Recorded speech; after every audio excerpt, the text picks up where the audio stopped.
Sebelum tu jangan lupa klik like, komen dan share video ni. Jom kita nak review kita punya set aquarium paling baru untuk bulan ni 2025 guys. Jom. Okey. Yang ni kita ada set display kita yang dah letak air dengan ikan lah.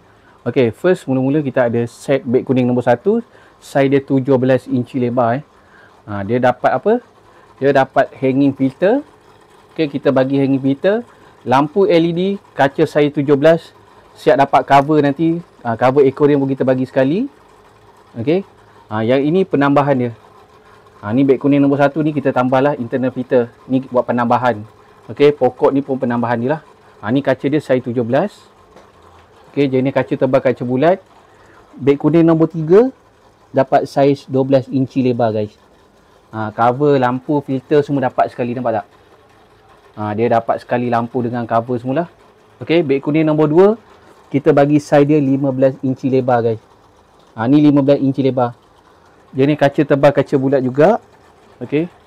Filter, lampu LED semua dapat sekali. Siap dapat cover, lampu, hanging filter dapat sekali. Dia boleh tapis kotoran, boleh keluar oksigen. Beg kuning nombor 4 macam ni, saiz 10 inci lebar. Yang ni beg kuning nombor 5, saiz 8 inci lebar. Lampu, filter semua dapat sekali. Ni contoh yang kosong guys.